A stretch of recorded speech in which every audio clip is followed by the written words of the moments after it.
Character design, just like story, requires a hook, something that grabs the reader's attention. Today, we'll look at that more in depth. Hello, welcome to Unit 3 in Section 2. I'm Christopher Eplin, your course instructor.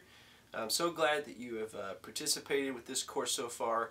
And in this particular unit, we're delving more into what I think is my most fun part of creating a story, and that's character design.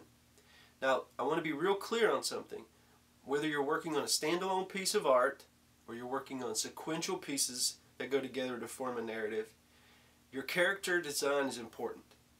If you don't have a character in your overall aspect of your story or construction, then take this as just a learning experience in terms of future creations or stories you may work on. But there's aspects of this that do apply whether you have a character in your overall standalone piece or you don't. Because design, planning ahead, all of these things are so important with art and graphic design.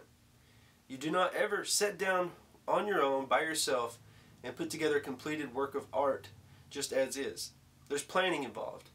Even artists that may sit down and maybe not have a mock-up design or a study done of their work, and let's say they sit down and start creating, they're creating from something. There's a purpose, there's a plan in head, and sometimes artists will allow art to form itself and create itself, but we in this course are dealing with specific parameters on how to work in. So we give you the tools you need to be able to maybe one day sit down and do that. Now, characters within a story are vital. Characters drive the narrative, the plot. Characters hold the reader's or the viewer's attention. So for sequential pieces of art, that means, multiple images, multiple pieces of work together that tell a story. Characters actually change and evolve throughout that aspect from the beginning to the end. They may look the same, but the plot drives and changes characters in a certain way. Now, for character design, it's really simple in terms of what we're going to be doing today. We're going to be looking at the characters in your story. We're going to be listing aspects and attributes about them, and we're going to be diving more into looking at each individual character in terms of how that character is going to appear to the reader or the viewer. This is so vital.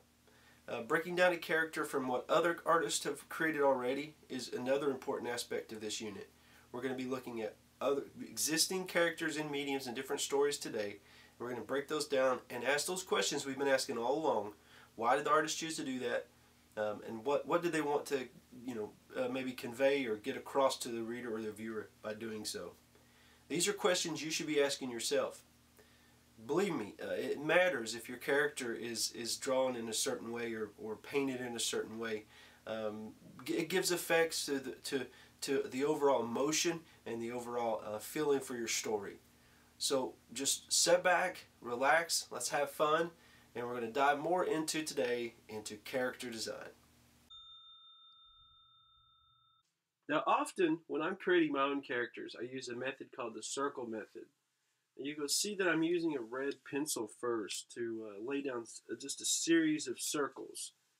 And what these series of circles represent are aspects of the character's body. So if you've ever seen those little wooden figurines that you could purchase that will you could bend in certain directions and so, well, this is really something similar to that, what I'm doing. I use ovals and circles to help build the anatomy of the character. So for instance, in this particular drawing, I'm laying out these circles and in proportion of what I want the character to look like.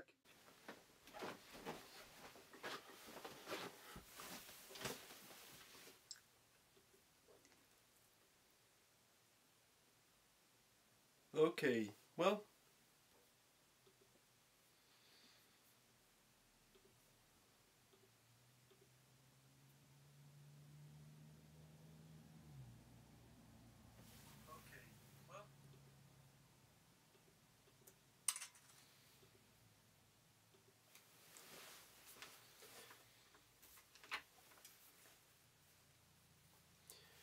now often when I'm creating my own characters, I use a method called the circle method. And you can see that I'm using a red pencil first to lay down just a series of circles. And what these series of circles represent are aspects of the character's body.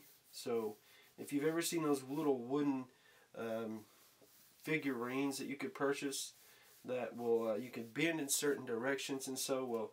This is really something similar to that. What I'm doing, I use ovals and circles to help build the anatomy of the character.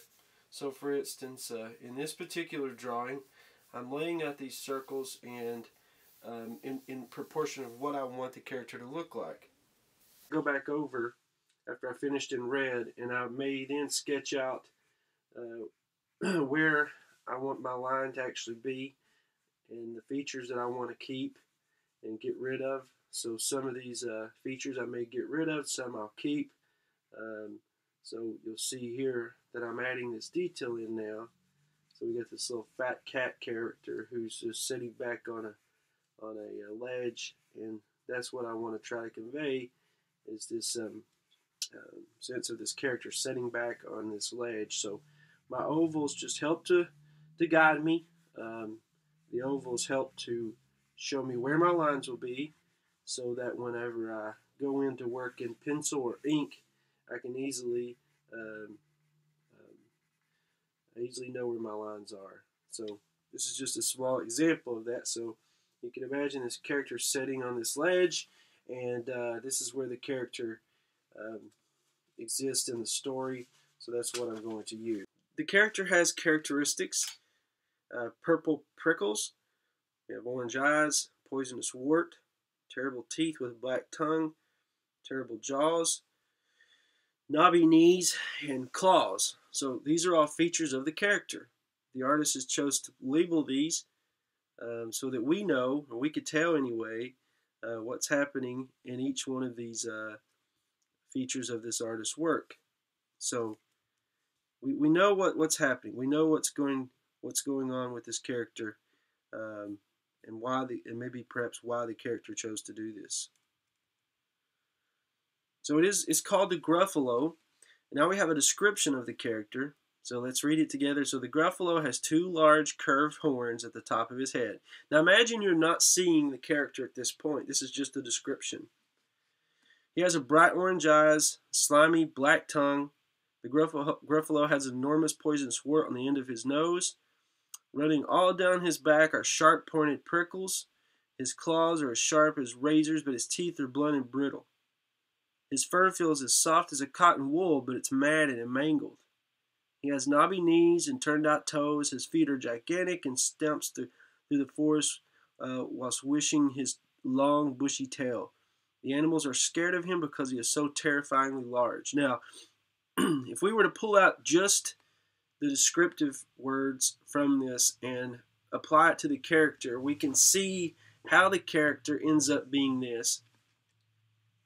The character, the author or the illustrator has clearly labeled all of the characteristics of this creation, of this character. So we know after reading this what it should look like. So here's an example for Shrek. So if you were to take all of your characters in your story and you were to lay those out in terms of literally from beginning to end, what I mean by that is you have your story here. So just pretend with me this is a piece of paper that you've written out your concept for your standalone piece, what we had in the first section for you to do, or you have your story. Then you start to pull out, and literally you should do this. This is what everyone should do. Pull out of your story. This is your story over here. Start pulling out all of the characters. Okay, so if you have a character named Moby, write that out to the side. I have a character named Alice. I have a character named Doug. I have a character named Tim. And I have a character named Spot. Okay, so those are my characters in my story. Now what I want to do, and what I should do, is go ahead and start describing those characters off on a different sheet of paper. So maybe Moby might be short. Okay, it's a person, it's a boy. Age, let's say 12. Let's say has brown hair. Okay, angry. Red shirt. Blue pants. So we start describing our character. The more descriptive words you have for a character, the more accessible that character is going to be to you. So when you start to draw that character later on, when you start to actually draw out this character, you're going to know automatically what the character looks like. You're going to know ahead of time how the character should be depicted. So it's easier for you, the creator, the artist now, to start to pull these things together and put those into some sort of an image that we can see, so that we can see your intentions for your character start to play out right in front of us now on paper. So that's the goal. So Moby becomes almost like a living, real creation of yours, and that's what we want. So let's look at Shrek. Now, Shrek is a protagonist. The antagonist of the story is Lord Farquaad. I guess that's how you pronounce that. I forgot. It's been a while. Stands in his way, kills ogres, tries to keep Shrek and Fauna apart. Shrek is a dynamic character because he changes throughout the story. He becomes softer and lets people to his life. Shrek is round because we see his strengths and weaknesses. He seems like a real person. Now, these are all descriptive words describing Shrek, but what we're lacking in this are real characteristics of Shrek. So what I mean by that is that we need to have more descriptive words. So if I could pull this back for a second, we can see what I mean by this. So for Shrek, we need to say he's green, he's big, he's large hands, he has pointy antlers or ears, I should say, wide mouth, big nose, large eyes. He's an ogre, so he has big feet. He wears some sort of a skinned vest and a cloth for a shirt. He's got maybe a leather belt that's brown. The vest is brown. The shirt is dirty, white. He also has leggings that he wears that are brown. These are all more descriptive words that deal with the appearance of Shrek, not just how he appears in the story. But both these things are important when describing your character. Now here we have something that's been pulled from a description of a character for film, but it relates to what we're trying to do here too. Even if you're doing a standalone piece and you have a character in that painting, you should be able to describe what that character looks like before you start. So let's say if someone's getting ready to look at your final work and they were to say, okay, describe this for me, then you should be able to describe to that person, the viewer, what your final piece is about by your descriptive words of your characters. If you do not have any characters in your standalone piece, like I said at the beginning of the video, take what you can from this because this is important for creating any type of visual narrative, okay? So let's read this description of John Batrain. John Batrain is the protagonist of the film. Now, like I said, it's for film. Let's just imagine this for a sequential art piece. Age 21. Now, why would we want to know his age? Well, his age tells us a lot about how he looks. If you imagine in your head a 21-year-old, just any average 21-year-old, and then you imagine in your mind also a 82-year-old, you can see how that works out. Batrain has a hardened expression and solemn demeanor, with black frizzy hair that has grown since his leave from service. Now we're seeing bits of the story to pop out here. We have the word service, so we know he was in some sort of military service. We may learn more as we go on. Batrain has served 2 tours for the British military, posted in Helmand Province, Afghanistan, where he was awarded the Military Cross for Outstanding Service. Now that's important. It's a part of the story. It doesn't necessarily tell us the descriptive words of what he looks like, but this helps us in understanding maybe a little bit about the character and how they should be portrayed. So he's had time in the service, and so we imagine him not to be, let's say, someone versus someone, let's say, that plays, and this is no hit against any gamers out there, but you think of a military person, someone that served in the military versus someone that maybe plays Call of Duty all day, and you can imagine the differences there. So let's go on and read more about John Batrain. He was awarded the Military Cross for Outstanding Service. During his tour, his fellow comrade and best friend, Lieutenant Sam Dawes, was killed by an IED explosion which has resulted in Betrain contracting post-traumatic stress disorder and thus being sent back to England to receive treatment. Now, why is that important? Well, that leads to maybe how we depict certain elements of the story when it happens. So if we show John Betrain during service, during maybe combat, he may have a different appearance to the emotional, how we draw the emotions in his face, versus now having been sent back to the States, or not the States, but to Britain, where he's receiving treatment for this disorder. Since his death, Betrain has become withdrawn and haunted, regularly suffering from flashbacks, hallucinations, and he has struggled to cope with the dramatic events of his tour. Betrain is regularly on edge and continues to live as he is still in Afghanistan, regularly running to maintain his fitness. So here we have another important glimpse into this character.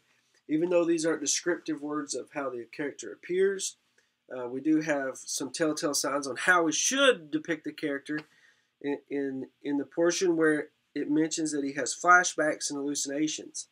Now imagine in your mind a 21-year-old man who is serving in the military and is actually in war, and how they may look, versus a man who's 21-year-old, has served in the military, and is back home in a hospital suffering from hallucinations and flashbacks. How we depict those two characters is totally different.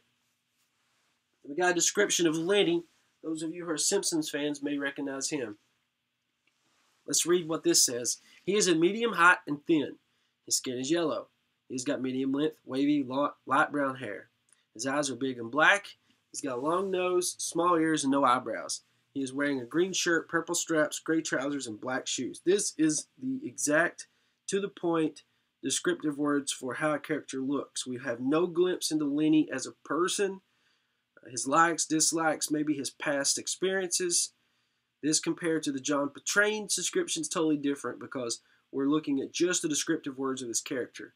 This is more along the lines of maybe what you need to be working on at this point, just describing the character or characters in your narrative, whatever your visual narrative is going to end up being. This is probably a good place to start for that.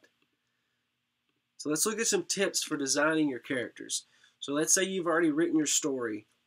You have a general idea of what your characters are about, but you have never drawn your character yet. You've never sat down and sketched out what that character is going to look like. So we look at these steps. Step one, think about who your character is aimed at, so what your audience is, so what type of story or narrative you're telling. Step two, decide how your character should appear based on your story. Now this is important because if you have a protagonist versus an antagonist, then you see that an antagonist may be drawn differently than the protagonist. The antagonist is usually a villain, and often is drawn to represent the characteristics that a villain has. Now we'll go ahead now. We're going to look at step 3. Research other designs related to your character and based on your story. This can help a lot too.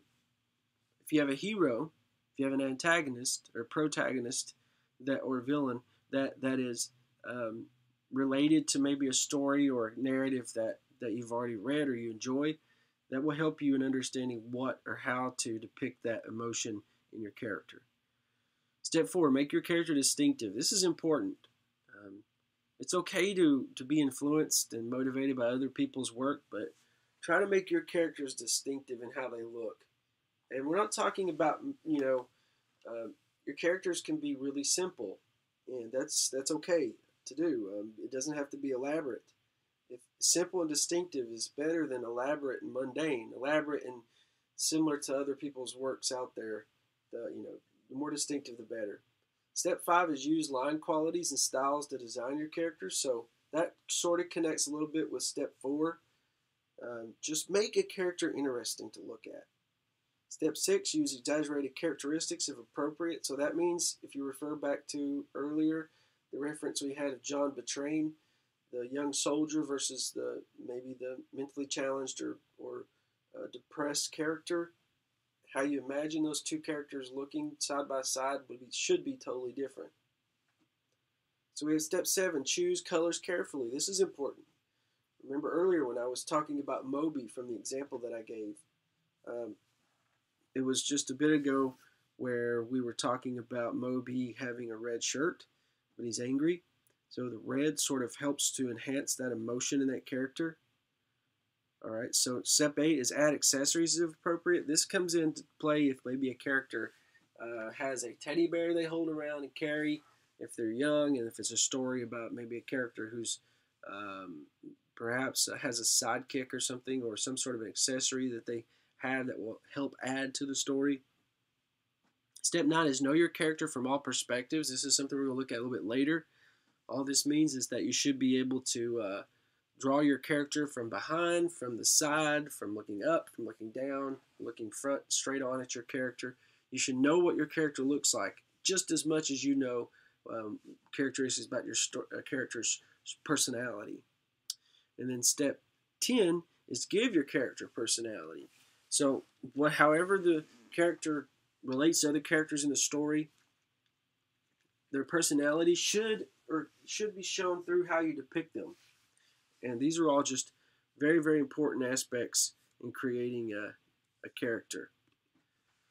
So let's look at, for an example, a couple examples of work here, and then we'll draw one. So here's a description of a character. It's a white bunny designed for the pirate ship Bed Trip. This is a book that I worked on for Nancy Quackenbush in Hidden Wolf Books, St. Augustine, Florida. The design of the character is pretty simple. It's a white bunny. Should have big floppy ears. Wears an eye patch that's black. Wears a red bandana around his head. Small black eyes. Small features on the face. Cute and lovable. If I were to ask you to take these characteristics and draw a bunny, you should be able to come up with something. Now, this is what I came up with. This is something that it's a little hard to see maybe on your screen, but the bunny that I came up with had long arms. It was a floppy bunny, a toy bunny. I can show you here a little more about how I came up with the character. So I designed the character to have long ears, just as the publisher requested. So we have these long, floppy ears sort of hang about and around the character. That was the first part. The head has a red bandana, so I wanted to be sure and include that. It has these spots on it. So I have the red bandana. Had small little eyes for the bunny, small black eyes, so I included that. Small features for the nose, so she didn't want it to be too much on the features. And then, of course, the bunny is a toy bunny, so it has really, really loose, floppy arms that sort of hang around. It's not going to be too animated itself because of this. And then long, floppy legs, of course, because the little boy carries this around in the story. So, in designing this, it's off those characteristics. I came up with something similar to this. So, you may have done something totally different, though. Your design for this could be something that is completely different than mine. The eye patch. How could I forget the eye patch on the bunny? So coming down here, we have an eye patch the little bunny wears, and this is close to what I came up with for the final design of the character.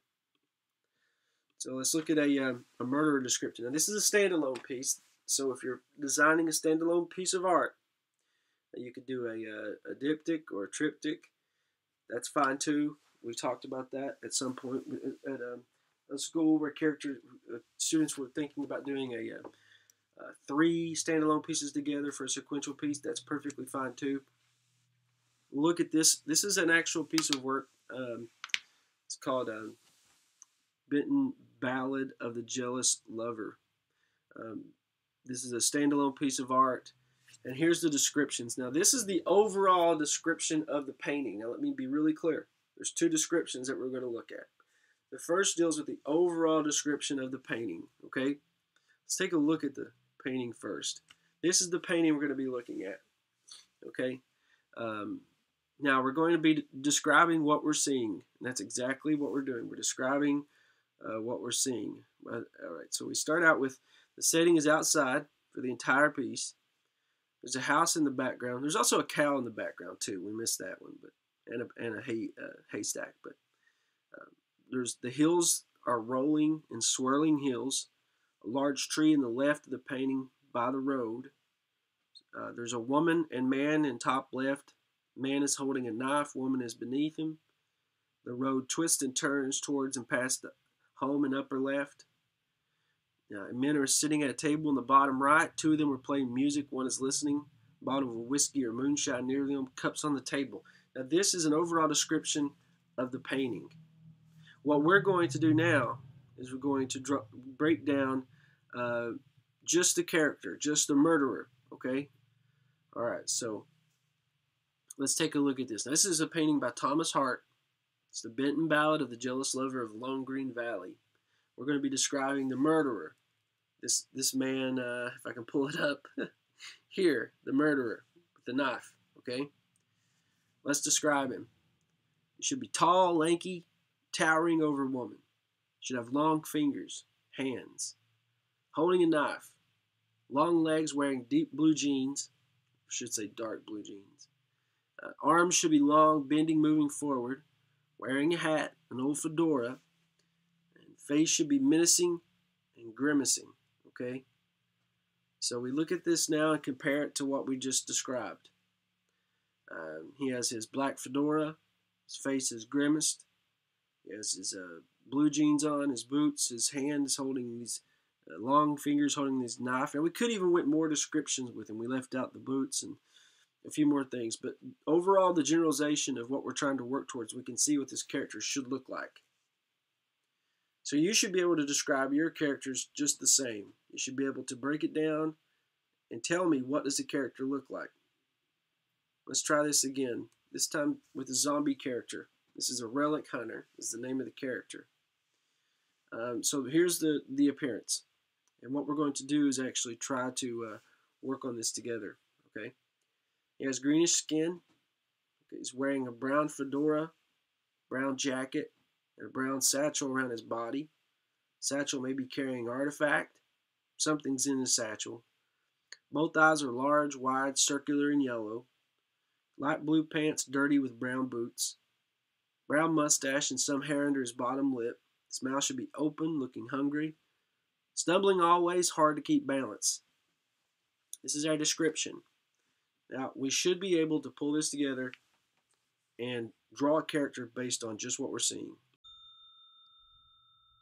So what we're going to do is we're going to start out actually placing, what I like to use is a circle method, and a lot of artists don't really like the circle method, and that's okay.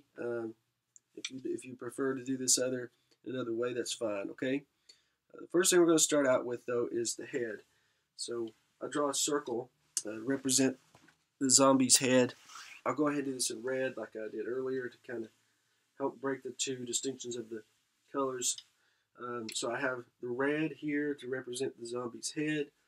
I'll put the chin down here. Now remember, it has big eyes, so we're going to draw some big circles for the zombie's eyes here and here. Okay, the nose, the nostrils should be here. Has a mustache. Remember that. Want to be include the mustache in there. There's where the mustache will be.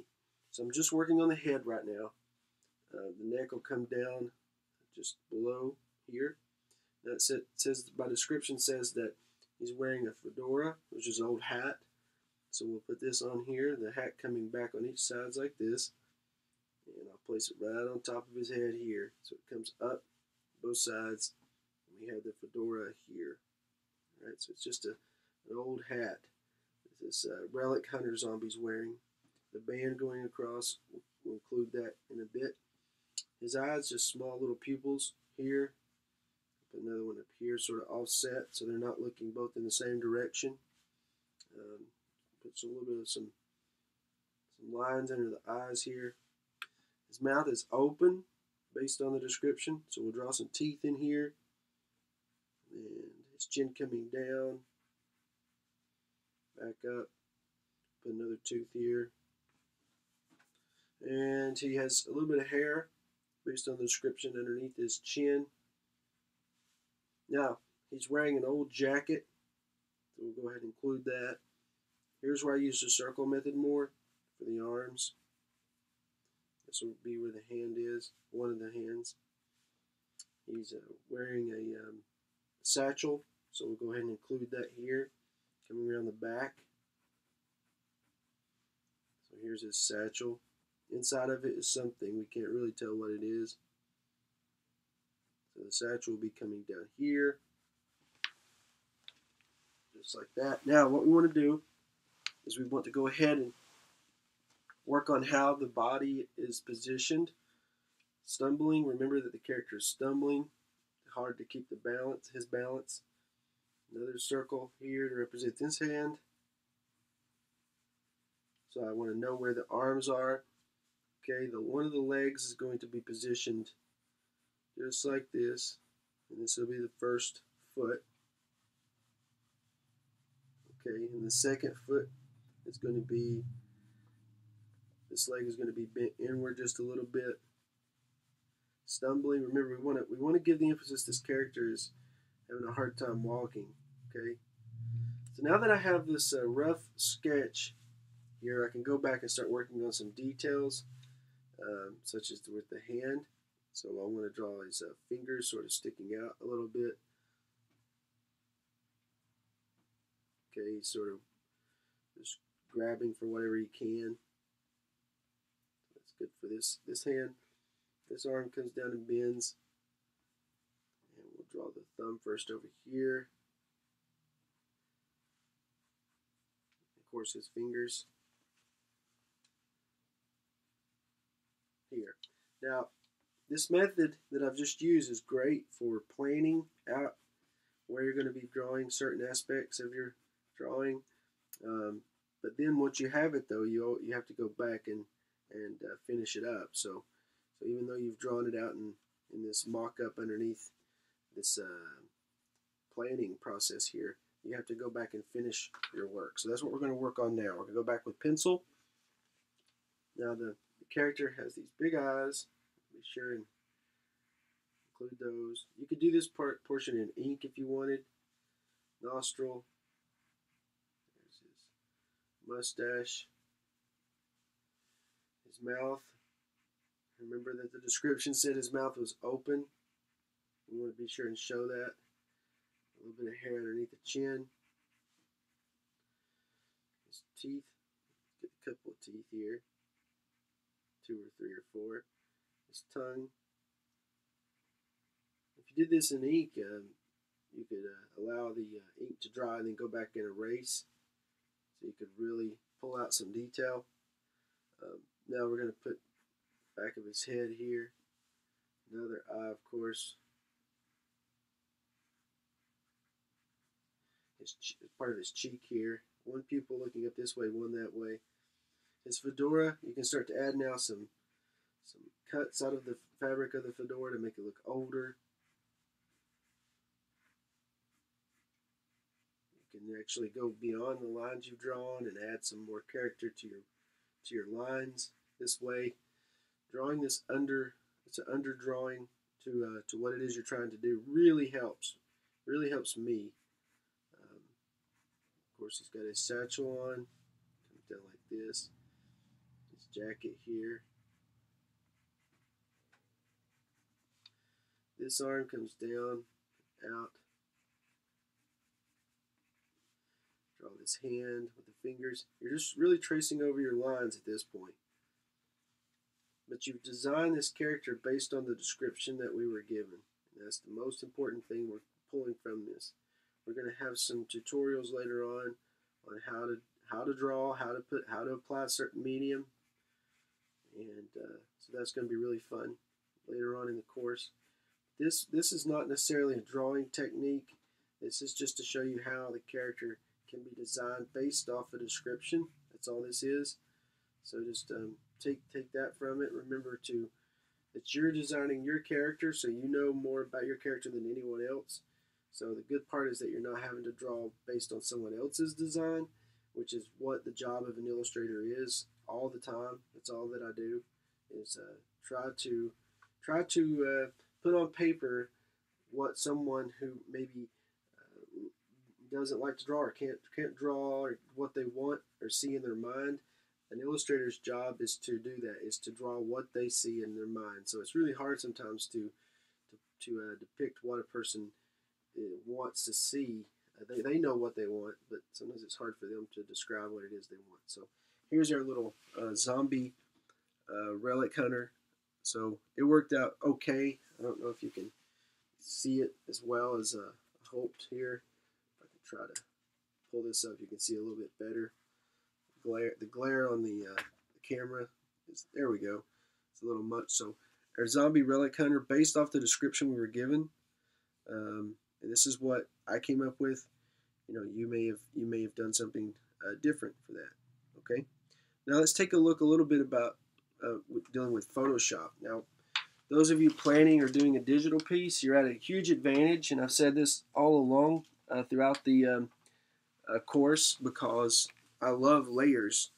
So what you could do for this is you select a layer that's near the bottom of the white canvas that you have already put on, and then you start to sketch out your whatever it is that you're designing. Let's just use the zombie hunter as a reference here. So you start to design, draw out the character using circles and ovals and whatever else that you may want to use. And while you're designing this, you have the opportunity, of course, to turn on and off these layers. And what that does is help you to see your under drawing better. So you could add all sorts of layers if you wanted onto your drawing to see maybe what a character would look like from different perspectives, what this leg might look like if it was bent inward versus outward, so on and so forth. So this is just the basic shape of the zombie hunter that we just created, or a relic hunter, there we go, that we just created. It's just the basic drawing of that, because what we want to do is we want to go back here in a second and start to change our layers around more to see what it is we come up with. So now we have, this is our underdrawing. If we start to select a new layer and then maybe pull in a different color for our lines, we can then start to go back over top of this and add a little bit more to it. So you can see how that works. This really helps in designing. You can move things around if you do it like this. I'll show you an example of that right now. So if you were to create that layer, you can go back and maybe reposition it, maybe a little taller, maybe you want this a little shorter. So using digital, is that you are at an advantage. Paper, we can pull this off with paper. It does take a little bit more time, but it is possible to pull these things off with paper. But if you're using digital, you can always play with the layers and see where it is you want to place something. Maybe if this head was off to the left a little bit, you can readjust for it and move it inward.